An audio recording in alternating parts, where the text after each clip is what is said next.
আচ্ছা, কারা কারা আমার মতন চুলের যত্ন নিতে ভালোবাসো? আর চুলেরই যদি যত্ন নিতে হয় তাহলে কিন্তু হেয়ার অয়েলিংটা মাস্ট। তাই আজকে আমি তোমাদেরকে কিভাবে আমি হেয়ার অয়েলিং করি সেটা কিন্তু শেয়ার করব।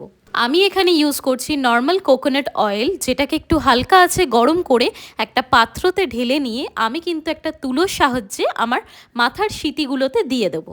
আর হ্যাঁ, এটা মাথায় রাখবে যে তেল যেন অতিরিক্ত গরম না হয়, তাহলে কিন্তু তোমাদের স্ক্যাল্পের পোর্সগুলো বন্ধ হয়ে যাবে, যার ফলে তোমাদের কিন্তু হেয়ার ফল আর হেয়ারের নানা রকম প্রবলেমস দেখা দিতে পারে। এবার নিজের ফিঙ্গার টিপসের সাহায্যে ভালো করে কিন্তু মাথাটাকে ম্যাসাজ করবে। অ্যাটলিস্ট 10 to 20 মিনিটস কিন্তু ম্যাসাজ করে রাখতে হবে।